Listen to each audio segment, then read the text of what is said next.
Our mission is to rescue Americans and allies from denied areas, war zones, and natural disasters, wherever the government is not. The United States government has robust diplomatic and military programs to bring Americans home, but the process is often slow and bureaucratic. Bryan Stern isn't waiting around for permission to act. He's the founder of Graybull Rescue, a nonprofit that specializes in pulling people out of the worst situations on Earth: conflict zones, collapsed governments, and failed evacuations where no one else is coming. Wait a minute. You're talking about 7,000 people in 4 years. Correct. I answered to two people and two people only: God and the families of the people we're trying to rescue. From Soft Week 2025, I sat down with Bryan to talk about what it means to lead through chaos. We broke down the rescue of 117 Americans from Afghanistan in 2021, how Graybull makes life and death decisions with limited information, and why Bryan believes the phrase, "no American left behind," isn't negotiable for the government or its citizens. I deploy knowing that the first idea I have.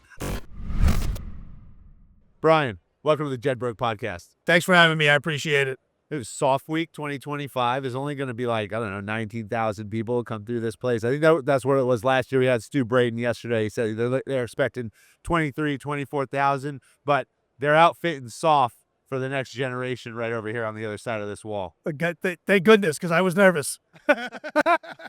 Well, we appreciate you taking a few minutes coming in and sitting down with us, because we are going to talk about wrongful detention. We're going to talk about hostages. We're going to talk about your work at Graybull. This is something that, for me, and I don't think I ever set out for it to be something that was near and dear to my heart, but it is. Yep. And I work very closely and have over the last several years with Hostage US, gotten to know you over the last year or so and your efforts. We had the opportunity to have several of folks who have been wrongful detainees, political prisoners, hostages of terrorist organizations have come on the show, like Michael Scott Moore and Jessica Buchanan and Jose Pereira have all come on and told their stories. And then just last week, we had the chance to sit down with the former special presidential envoy for hostage affairs, Roger Carstens, former Green Beret. Yep. So we got to talk to him, go through his experience over the last 5 years, really from the strategic level of what it takes to when the country says, from a national strategy, a national security strategy, we've got to go recover these people. But you're on the other end of that. You're working from the ground up at the tactical level. And so I thought it was a great opportunity, as we've been talking over the last couple of months of putting this together, to really start looking at that division, and that divide, and how do you in Graybull support the national strategy when you're not a government organization? And then how do we juxtapose that to, Roger being a presidential appointed official who actually has to go out and execute diplomatic policy? So we're going to get into it all, but we got to start. Let's talk about Graybull. Let's talk about why you think this world of wrongful detention, political imprisonment, and hostage taking is such an important aspect of your work, and why we can't lose focus. Yeah. So Roger's an awesome guy. Good friend. We've had a love-hate relationship for forever, but he's a rock star. I'm his biggest fan. Wrong to say that there's a divide. There isn't a divide. I like to think that we all work together, because at the end of the day, whether you're in the SPIHA's office, the FBI, JSOC, Ninja Places, agencies, whatever it is, or at Graybull, I like to think that we're all Americans that believe in the right thing and we're all doing the right thing, even if there's friction and tension sometimes, and there is. It happens. It's part of it. The Army-Navy game is a tradition based off tension, right? And rivalry and who's better, who's worse, and all those things. But there really isn't a divide. There really isn't. We very often get frustrated at policy sometimes, but never at the people that are trying to execute those policies. Graybull Rescue, very simple. We do two things real well. We do rescues and evacuations, and they're very different. The real big difference is the threat to the person that we're rescuing. So if you're driving on the road and you blow a tire and you're in the middle of the desert, you're kind of in a bad spot, but pretty much you're okay. Really what you need is a really awesome Uber, right? You're in a bad spot. If you don't get out of there, you're going to be hurt or dead or whatever. But at the end of the day, you as a human are okay. If I then take you and stick you in that car and I set it on fire, that's a rescue. The threat paradigm changes. We do a lot of both. When we talk about people held. We talk about people being hunted, which we do a lot of. Our focus at Grable Rescue is very simple. Our mission is to rescue Americans and allies from denied areas, war zones, and natural disasters, wherever the government is not. Why the government isn't there, I don't care. More importantly, if you're the person that we're rescuing, you don't care either. What you know is you're in a bad spot and you don't want to be there anymore. You don't care if Roger comes to get you, if Grable Rescue comes to get you, or the ladies auxiliary of the VFW comes to get you. You do not care. What you know is you're in a bad spot. You don't want to be there anymore. My team and I have done 729 missions. That's into the 7,128 people since August 2021. So the numbers are quite staggering. Wait a minute. You're talking about 7,000 people in 4 years. Correct. Now, some of those, I'll give you a good example. We did 293 in one day, right? When Governor DeSantis, you see Governor DeSantis at DeSantis Airlines from Israel, there's a fat guy, looks just like me, big fat guy in a Mets hat, coming off the plane. Well, Governor DeSantis was a partner of ours, and he paid for the aircraft. So when October 7th happened, my team and I blew out right away. We knew the airspace was going to close.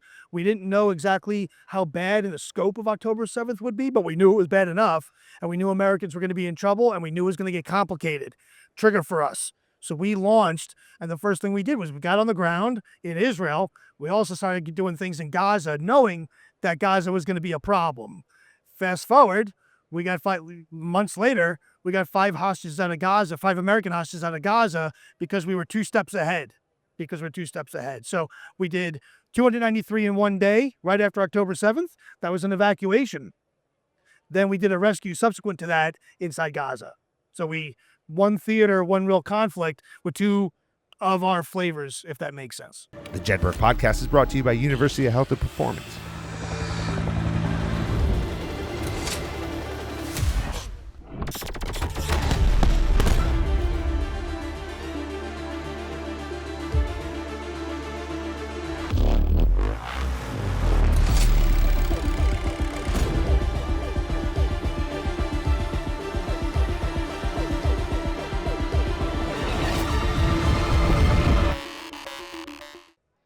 How do you prioritize what you want to go after?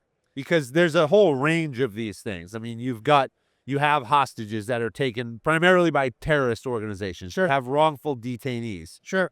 Who are normally taken by nation states. You have political imprisonment, which is normally done by nation states and governments because they have, they want some negotiation, they need a card. US They need a card to play. Right, versus a terrorist organization which may want money, they may want recognition. There's a number of different things that might drive that. How do you go through your assessment process to say, hey, this is what we're going to get involved in and this is what we're not? So we're very sensitive to biting off more than we can chew. The result of that, because you're an independent organization, you don't have the ass of this behind us. I answer to 2 people and 2 people only: God and the families of the people we're trying to rescue. That's it. We don't break laws. We don't need to break laws. But the reality is bureaucracy doesn't bleed. People do. When we're doing, we're very sensitive to committing to something that we can't do. So because of that, we have a 100% success rate because we don't do things that we can't do. So it's a good stat, but an unfair stat at the same time. It's kind of cooking the books. For us to initiate an operation, for us to start the game, I need 3 things. 3 things. I need a requirement. I need some poor guy or poor girl who's in a bad spot somewhere, right? Yeah. Or a situation where I can say probably there will be one, right? That's October 7th. When we deployed, we didn't have a single name of who we were going to rescue, but we knew that they would be there. I need my crew, my team. I need a team that can operate in that operating environment, whether that's Russia, whether that's Gaza, whether that's Israel, whether that's a hurricane. And depending on the operating environment will dictate what we need in the equipment and the comms and tradecraft and all those things. And the third thing is funding. We're entirely donor funded, which sucks. Being a nonprofit, I've been government, I've been military, I've been a government civilian, I've been a contractor, I've been in private business, and now I'm a nonprofit. And being a nonprofit is the hardest thing I've ever done. Yeah. To people that have successful nonprofits, I don't know how you do it. I have no PTSD from my career, but I tell you what, I have nightmares from nonprofit stuff. So we need those 3 things to be green. on my decision-making board for me to go, okay, we've got game, let's go. Sometimes, very often, we launch without the appropriate funding, and we try and shake and bake and make it happen. Um, but it's very, very, very difficult because, again, from a planning perspective, we have 729 missions. I have never successfully executed my plan A. Yeah. Not once. Not once. It's a fundamental difference of philosophies. When an ODA goes to do an operation, whatever it will be, doesn't matter. Gonna go do a DA, gonna go do an SR thing, whatever it is, you know what you're gonna do, and then you build contingency in for that just in the event of. I deploy knowing that the first idea I have, I know will fail. Yeah. For sure. We rescued a kid from Russia. This kid, Kirill Alexandrov, who's actually here at Soft Week. Oh, really? Yeah, he's here. He is the first American victim of war crimes alive since World War II. Arrested by the Russians, falsely charged with 11 counts of espionage, held by the Russians, tortured by the Russians, the whole 9 yards. Which his case led to the first indictments of war crimes in the history of the United States of America on the justice.gov website. That's him. If you Google Russia war crimes FBI or whatever, it'll come right up. Attorney General Garland and Director A of the FBI announced it about a year and a half ago now. When we did that operation, what actually worked was Plan Kilo. I went through A, B, C, D, E, F, G, and the reason why he's alive is because of Plan K. Imagine if as a Green Beret, sir, don't worry, I'm on my Plan K and everything's going well. Yeah. Doesn't work that way. We don't have that problem because we don't answer to anybody. I'm not an 05 trying to make 06. I'm not a GS13 trying to get my bonus. We don't have that. Right. So, we're 128 people strong. No one's paid. I have 2 paid employees. So everyone else is a volunteer. Correct. And why is the question? Yeah. Why? Why go to Haiti and hang off a helicopter, maybe getting shot down, captured by the Haitian gangs and barbecued and eaten by cannibals? Why do you do it? Well, for the same reason that we all do it, for the same reason that you do this podcast. Because you believe in service. You believe in the country. You're a service member. Our oath when we joined didn't have an expiration date on it. My passport says United States of America on it. That means this fine print on the picture page, you can't really see it. It's right under the signature that says if you've got something that looks like this, someone will come for you. You have to really look hard to see it, but that's what it says. If the government can't do it for whatever the reasons are, honestly, I don't care if it's a policy thing, a money thing, a resource, whatever. There's optics issues, there's political issues, all those things. That's all great. That's where we come in. We're the last resort. We are never the first option. Yeah. When we did the 293 people from Israel, I debriefed them personally. Every single one of them called someone else for help. And we're told no. You call me, I say yes. Yeah. That's the difference. Talk about the relationship that you have with the government entities. We have a really good relationship, depending on where. Not everyone. If government me was being briefed by nonprofit me, as government me, I'd be reticent. I'd be, I'd be at least skeptical. So we get a lot of that.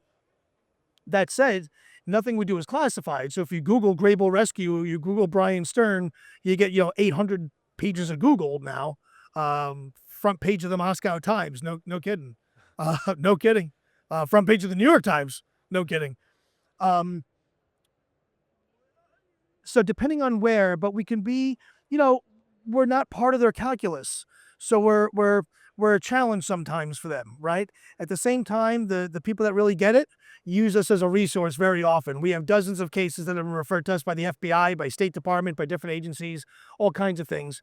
We transmit up without any expectation of getting anything down. Right. And the big, especially when we do our denied area stuff, when we're working in Russian-occupied Ukraine, 100, 200, 300 miles behind enemy lines, doing things, I don't want to be in the way. So if ninjas are going to come and do a thing, Yeah. I don't want to be there. I'm not trying to be in the way. I'm trying to help, right? So, so far, they've never said don't.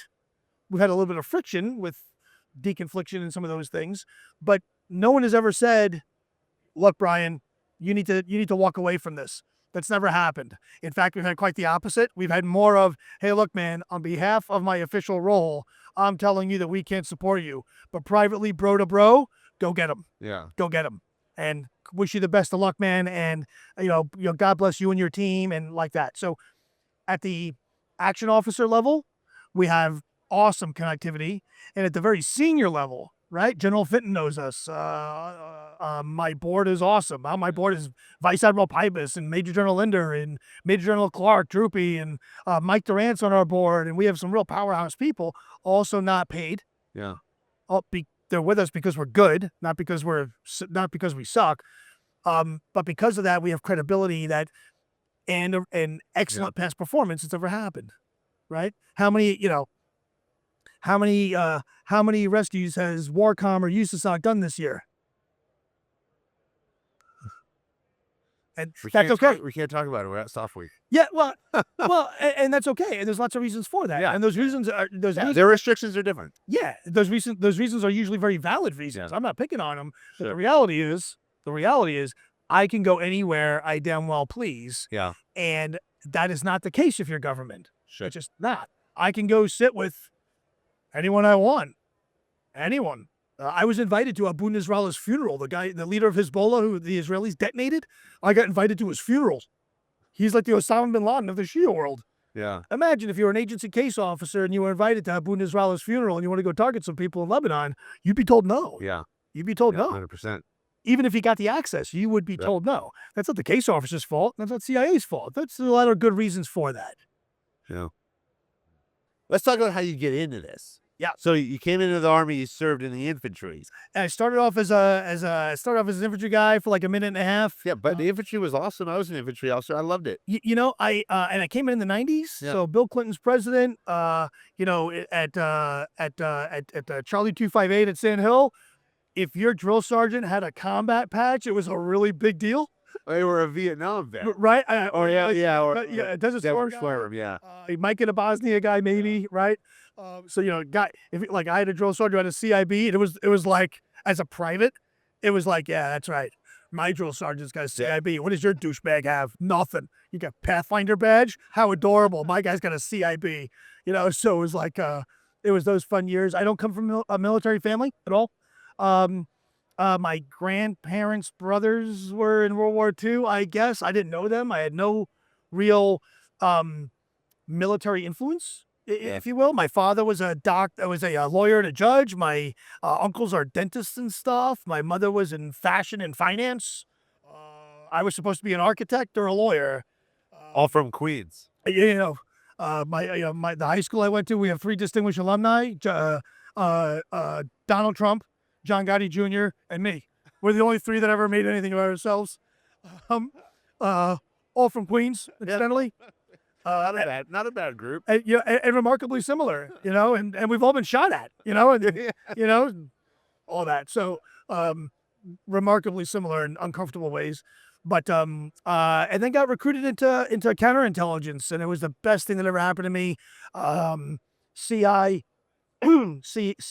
is a passion of mine. I'm a very, very proud CI guy. Most CI guys are, there's like 2 kinds of CI guys. I'm the fun kind, and just had this really, really, really awesome run.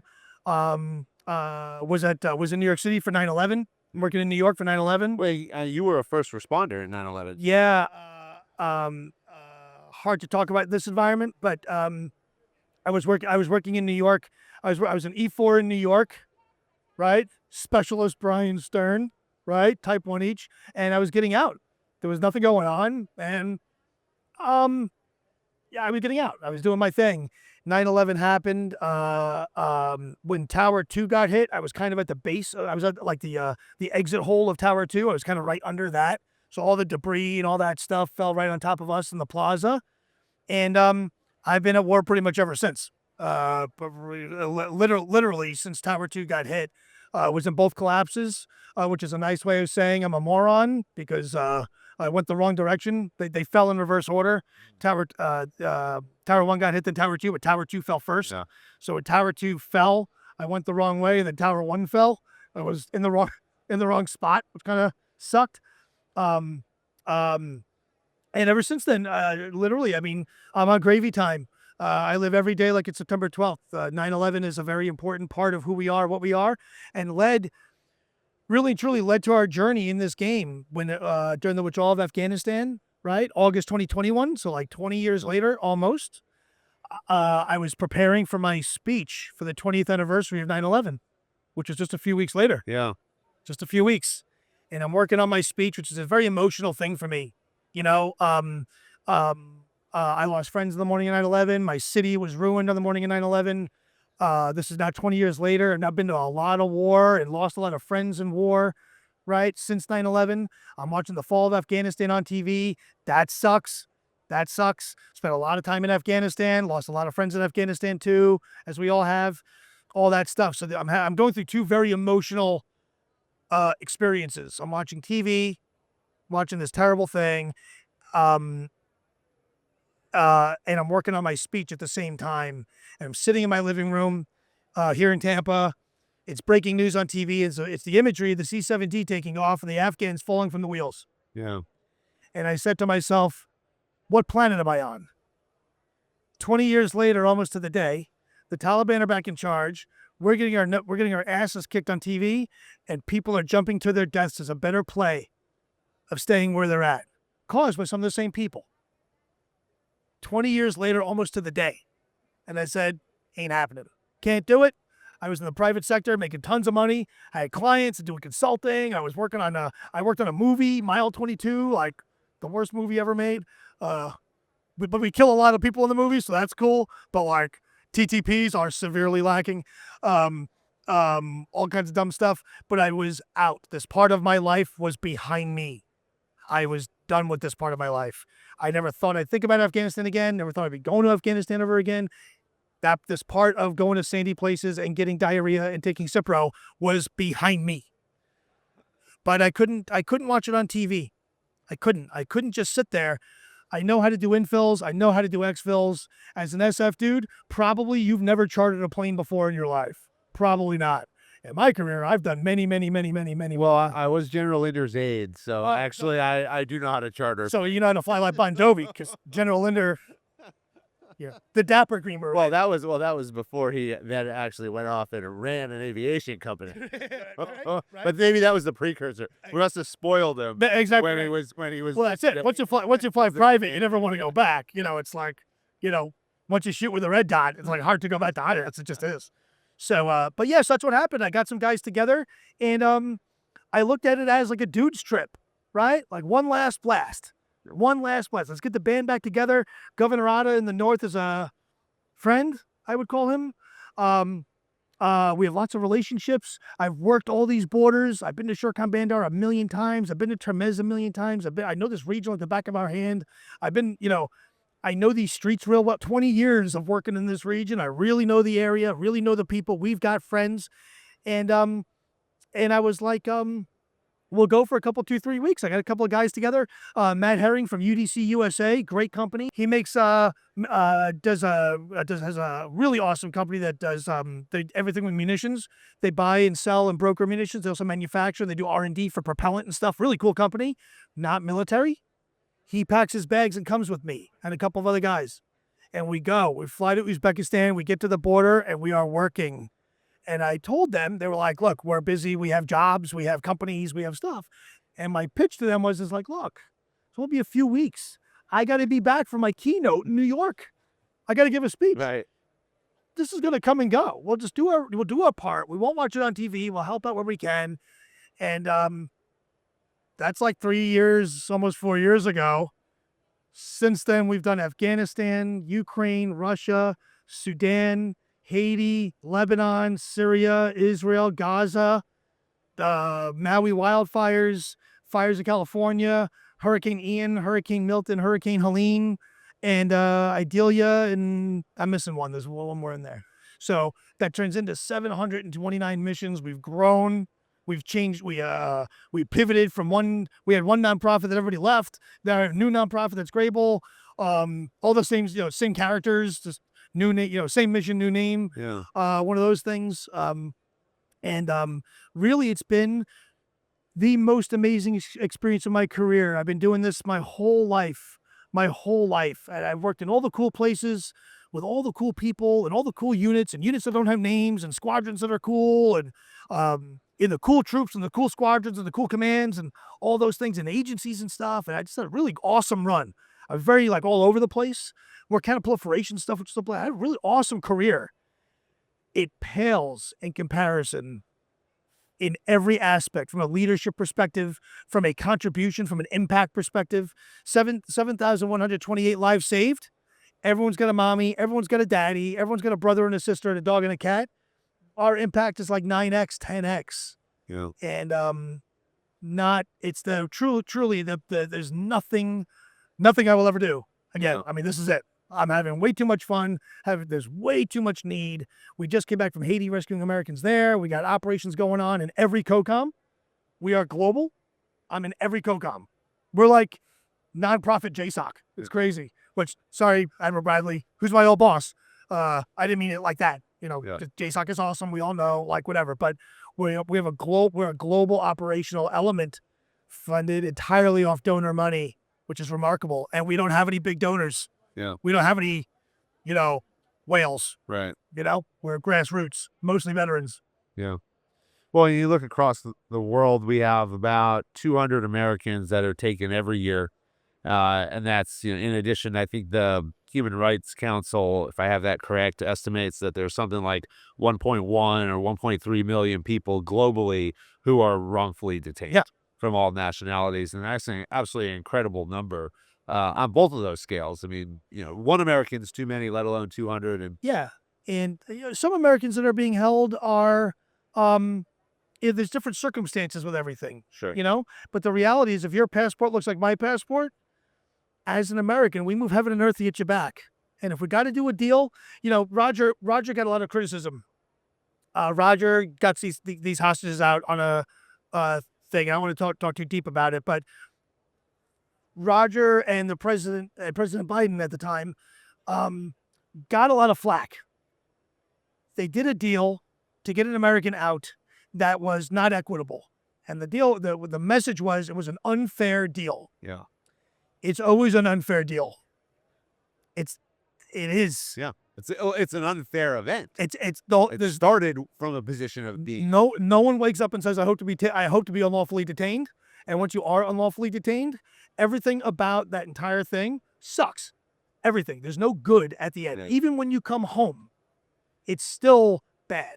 The trauma that happens in captivity, with Carrillo and Terry Gately and Robert Platt and Swady Marchese and guys that we've gotten out, what they'll tell you is they are scarred for life. It's almost like losing arms and legs. Yeah. They're forever changed. It's more than PTSD. It's more than Carrillo for about 2 years couldn't. He would get squeamish around looking at someone in a uniform. So a rent-a-cop, a fireman, doesn't matter. Anyone in a uniform triggered him because the people that tortured him were all wearing uniforms, and he just associated that and all kinds of weird things like that. So if you're an American and you're unlawfully detained, I don't care if we do a bad deal or not. You hope for the best deal possible. Yeah. You do. You hope for the best deal possible, but the answer is bring them home. Right. Bring them home. And if we got to bend over a little bit, okay. Just because we do a bad deal does not mean we're not the greatest country on earth. Yeah. There's a reason why half of Guatemala is trying to move to America. In a caravan. It's not because we suck. It's because we're awesome, Yeah. right? If we have to do an unfair deal to get our people back, so be it. We got plenty of money. We got plenty of resources. And the people that screw us over, generally speaking, at some point, pay for it later. Yeah. We're not forgetful that way. Yeah, and you see that with like the Israelis too. Where I think they're operating somewhere around 100 or 200 or one. It was like 20, 25 or the number of Palestinians that they were releasing for one Israeli hostage. Was a huge number. I don't remember it off the top of my head. And again, Israel, Gaza is not the best situation, obviously not, right? But if you take a step back from a mindset perspective, whether you like Israel or not, their entire strategy, their whole thing fits on a 3x5 index card. Yeah, And it says, the pain will stop when you give us our people back. that's it. Over to you. Over to you. And bottom line is, you've got AKs and I've got an Air Force. So, this is going to hurt your people significantly more than it's going to hurt mine. Yeah.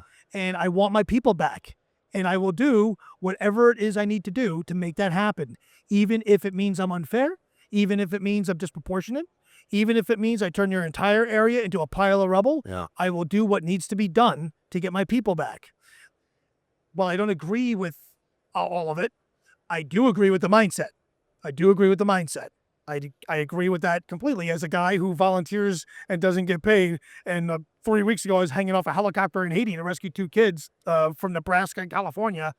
My team and I will do what needs to be done to get our people out. And if that means we have to cause some trouble, I guess that's what's going to have to happen. And if it means that we have to put ourselves at risk, I guess that's what's going to have to happen. And if we have to put the bad guys at risk, I guess that's what's needed. Hopefully we can all get along. We're a rescue team. We're not assassins. We're not trying to get into a gunfight at all. We haven't lost a single person on my team. 728 missions, not a scratch.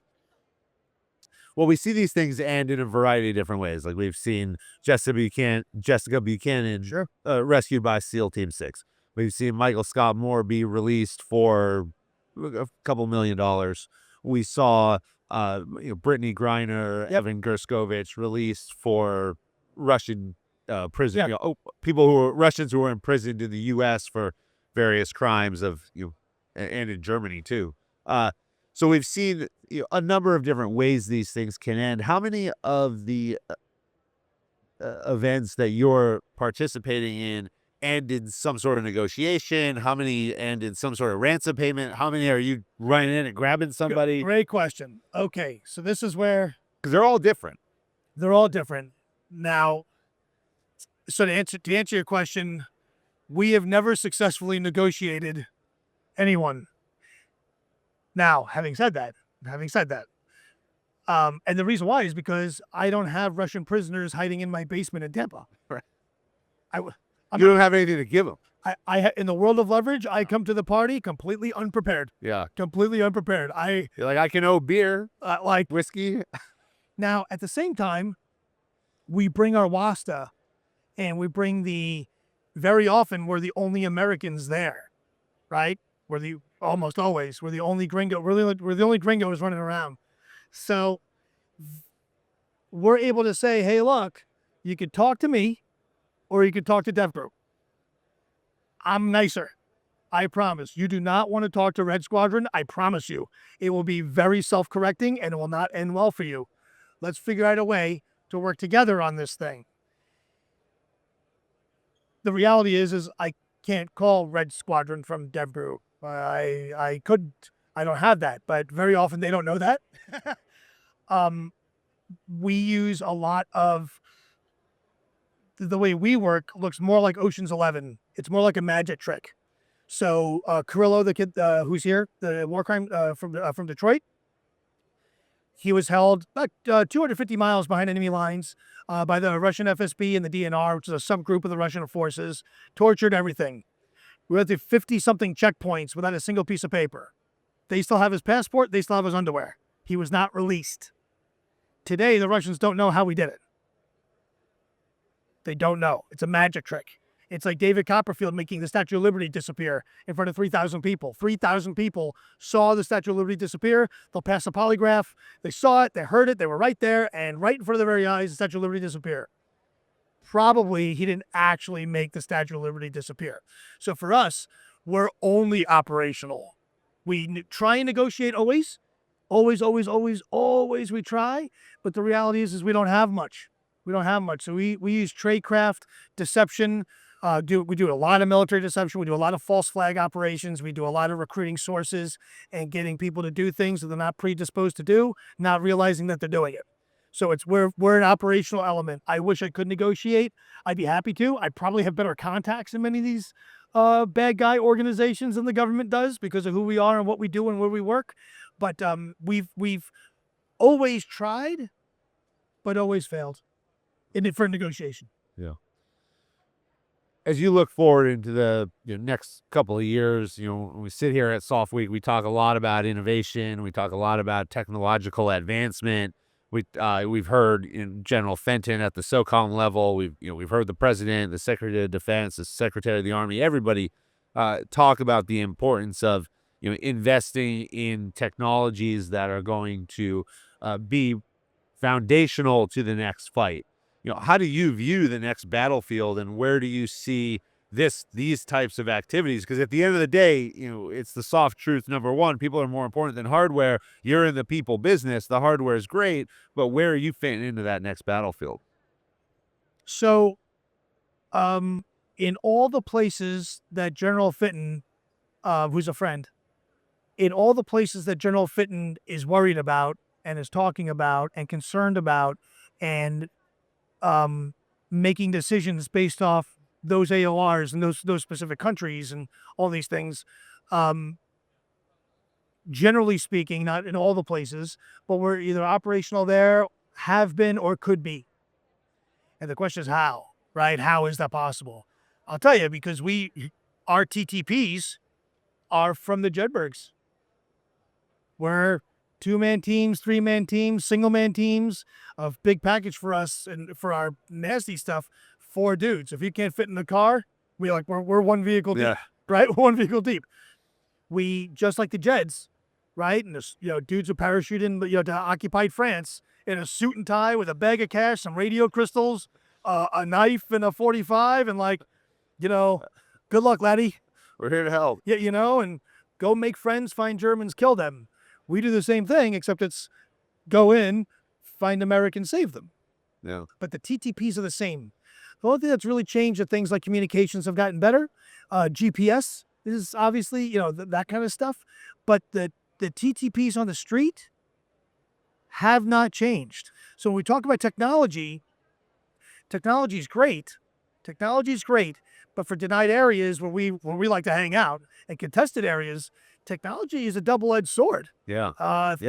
Anything that squawks, it's why I wear a Rolex. You won't find me with a, no iPhone altimeter. I won't. Altimeter. I'm not part of the big watch club. I was never cool enough. I'm not that guy. I'm a CI guy. I'm not a team guy or SF dude. I didn't qualify for the big watch. But it's important to understand that old school tactics still work. Yeah. Everyone I know still runs a 2-point sling, right? There was that single point sling fad that came and went, right? And then there was a 3-point sling. Never worked. Right? It never worked. The secret to the 3-point sling is that it doesn't work, and the secret to the single point sling is that's annoying, right? The 2-point sling has been around since like the Revolutionary War. Yeah. Because it works. Our TTPs and our tactics that we employ in these denied areas, in these contested areas, small teams, which is what SOF is going to need to do, right? And you can be incredibly effective if you're just a little creative, a little innovative, and then use technology where it's appropriate, right? There's other technology's bad, but I can't carry a 30-pound drone quadcopter thing across the border from Poland into Ukraine and then go to Zaporizhia, take a boat into the river, and now I'm in the occupied area. Why would I bring a backpack drone thing? I wear Adidas and a bag of cash. It's just easier. I wear a tracksuit. Well, it's different tools. And different instincts. So I think technology is great. I think it's really important to think about, here at Softwake, I think it's really, really, really important to not think about everything like we're still in Jalalabad, right? Yeah. I think I'm seeing a lot of that with a lot of these vendors. Like, here's my giant Gucci thing that requires all this infrastructure to make my Gucci thing work. We're never going to have fobs again. We're just not. We're not. If you're lucky, it'll be a floating something if you're lucky. Yeah. Other than that, we're never going to have that stuff. We're just not. How do you know? Ask the Ukrainians. They'll tell you all about it. Ask the Israelis. They'll tell you all about it. Israel has logistics problems going from Israel to Gaza. Gaza is 20 miles by 7. It's smaller than Tampa. It's smaller than Tampa. And even in there, they struggle with logistics. The other people you can ask is the Russians. They have big-time logistics problems. It is really hard to get stuff from Moscow to Zaporizhia. That's a whole pain in the neck. So technology is awesome, but it needs to be the right kind of stuff. It has to be based off what we think we will need for this kind of fight and understanding that kind of fight. You know what I don't see out here? There's this great company that makes this little dashboard thing that you can do secret writing on, right? You write on it and you push a button and it erases itself. I use this thing religiously. It's like $8 on Amazon. I forgot the name of it. It's like, it looks like it was like an iPad, like a Kindle. And you write on this thing and you push the button and it erases itself. It's like $8. Best piece of kit in my gear bag. Overwhelmingly, because if I'm taking notes and I see a guy stop me, I push a button and I'm clean and you can't recover it. That piece of kit should be issued to every human guy, every CI guy, every team doing ASOT stuff, or any of the like all the third group should have this, all the seventh group should have this. It should be a standard piece of equipment For $9, not $9,000 Correct. either. Correct. That's the difference. I think here at SoftWeek, there's some really cool technology that's here. Comms in these contested areas is overwhelmingly the big deal. The Russians in the early days of the war, they were able to DF and get rounds on target in about 6 minutes. I think ours is like 2 days or some crazy number. They're really effective. So if you come hot, if you emanate, they can see it in the RF space. So secure comms, data comms, all those things are really important. But I think it's important to think about how we're going to fight these wars. And they're going to get fought. They will. Iran, I've been saying it for a long time. I think that Iran is nuclear capable already. Yeah. I do. I think that they got the stuff and we just don't know. I really do. Or we do know and we're not talking about it. I think China takes Taiwan. I do. I think Russia takes Ukraine. They have. I think the cartels, the Houthis, not that long ago, the Houthis couldn't get toilet paper. Yeah.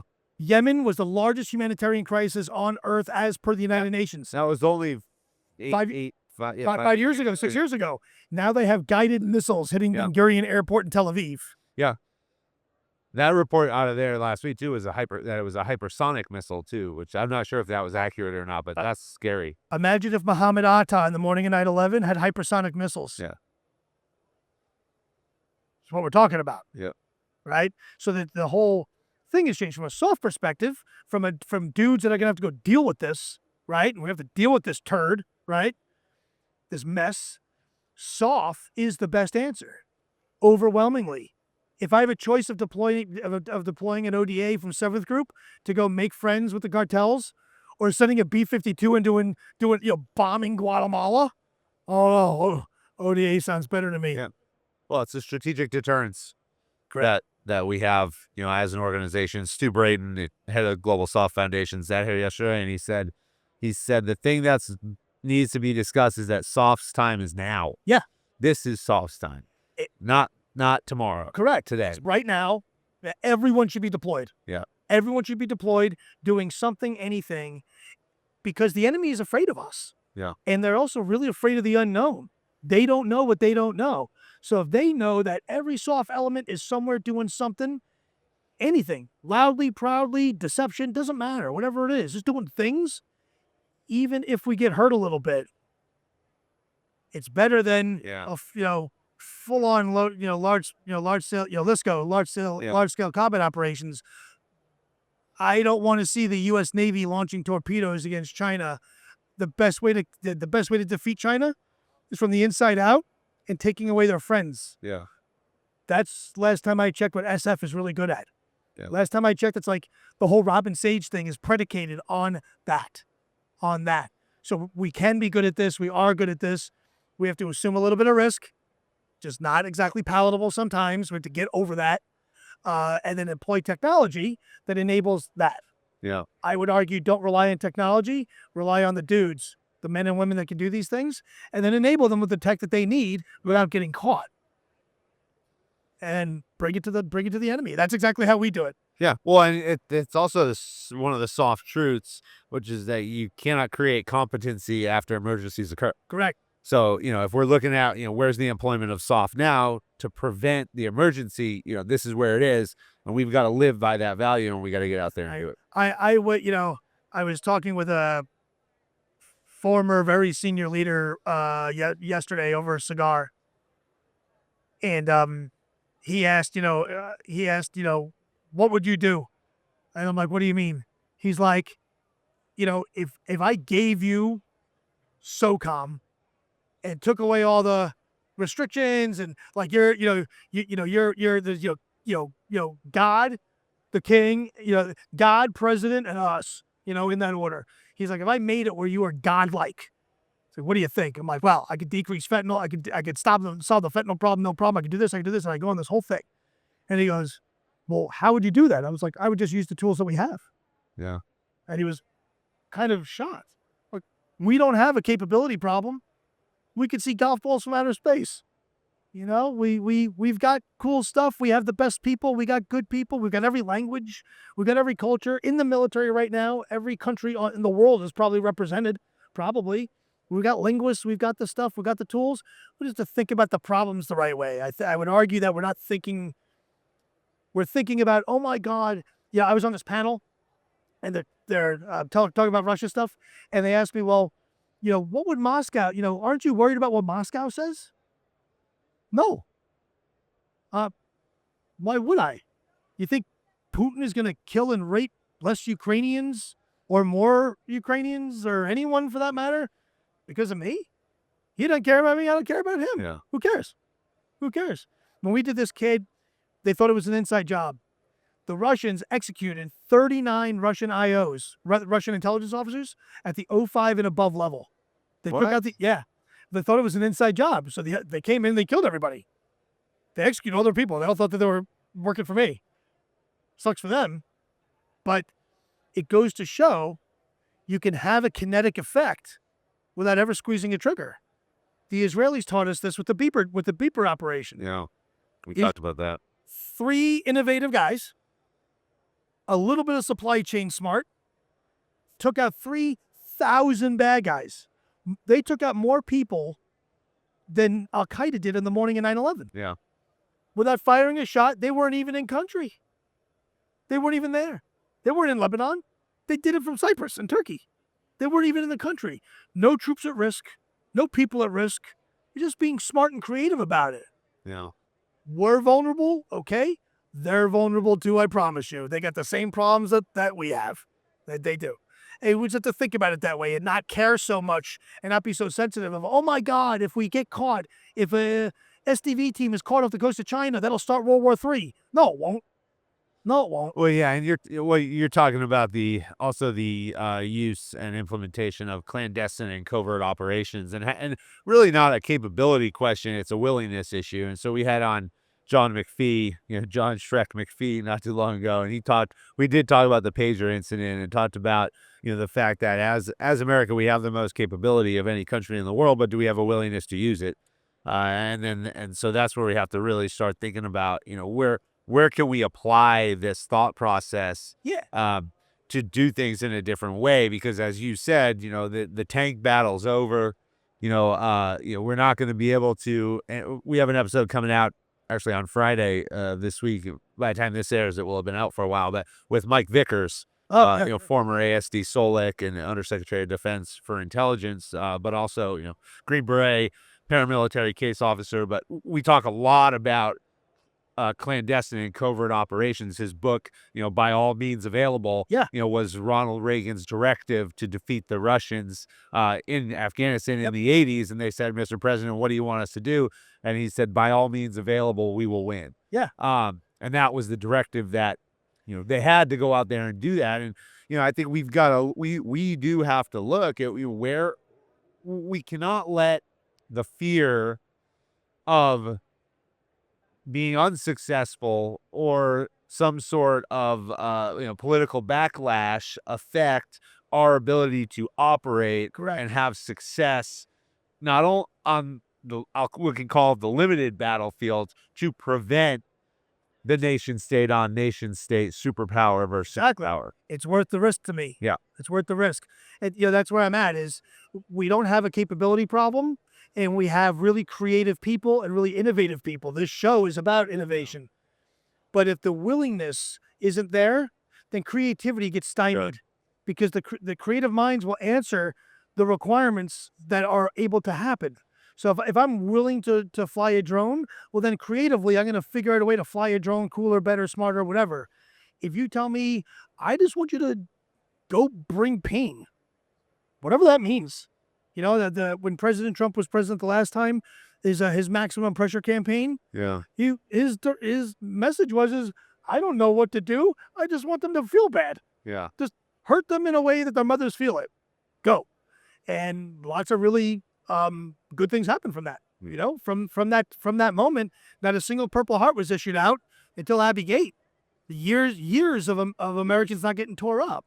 So we have the capability, we have the talent, we have the people, we have excellent leaders. Excellent leaders.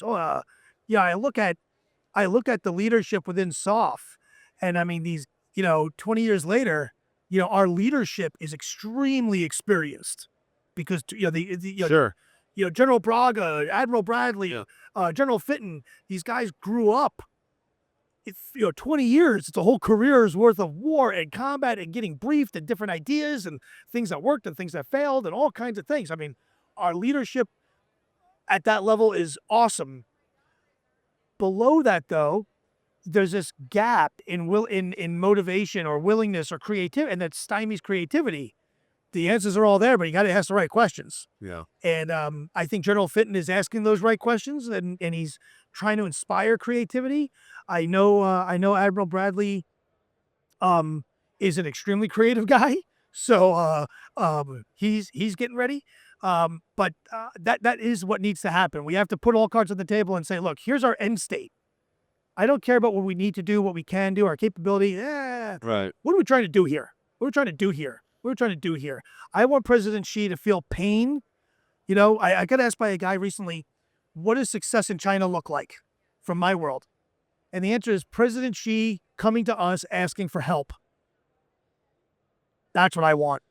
Well, and it's important to understand what the definition of war is. Huh? And we have certain fundamentals, when we talk about the elements of national power, we have to say that, a true war encompasses all of the elements of national power. And often we default, especially because our military background and thought process, comes down to, well, they shoot us, we shoot them, that's war. And it's like, no, like you could be at war when you bring in, diplomatic, information, military's component, economic, and then even in our conversation with Roger, we started talking about, what about the financial aspect of things, and you have intelligence, you have all these other aspects that can come in, and, that's what war is. Yeah. It's not just, It's not put bang. downs downrange and see what comes back. It's the totality of everything. So I think, we're able to do this. There's a real belief, I think, when I talk to people like, oh man, we're all screwed up. Like, oh man, like, what are we going to do? yeah, Oh, like, that's just crap. That's not true. That's not true. That's not true at all. Right. I know that because on a shoestring budget, yeah, my entire operating budget is like a rounding error for lug nut grease in the SOCOM motor pool. Right. Like, SOCOM spends more money on paper clips than I do every year, all in. So it can be done. 729 missions later, 7,128 people later, yeah, small teams doing what SOF has always done. I have not invented a single tactic. There's no piece of gear that I have that SOCOM doesn't have. right, There's no people that I have that SOCOM doesn't have, or agency or someone, right? We don't have a capability problem. It's just a way of dissecting the problem in a way that gets us to where we want to be and a willingness to do so. I would argue in DOD, we have the willingness. Not everywhere in government has the willingness, and that's also part of it. Well, what we know is you do. So we appreciate you taking some time. It's a busy week. You got a lot going on. You're doing great work. We need you. We need your team out there continuing to bring Americans home. As you said, it's stamped on our passport somewhere in there. It may not actually say it, but when you have it, you know that that's the oath and the bond that we have to all American citizens. And we appreciate everything you're doing. Thanks. So. GreatBullRescue.org is our website. You can follow us on social media. Social media is really helpful for us. It's how people find us. That's our 911, right? And we're entirely donor funded. We're always looking for partners and friends to help us out. We'll bring you out there. So, you You want to come out and play? I'll bring you out, Fran, you know? We got a whole Green Beret Foundation of guys who are going to do stuff. So Well, let's make it happen. that's a shameless plug, but I appreciate it. Thanks for having us. Really do. Awesome. Thanks. Thanks.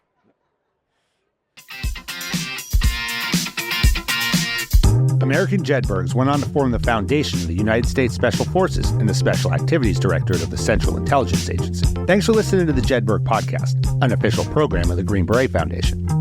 I'm your creator and host, Fran Racioppi. Join us next week for a new episode on Apple, Spotify, or wherever you get your podcasts.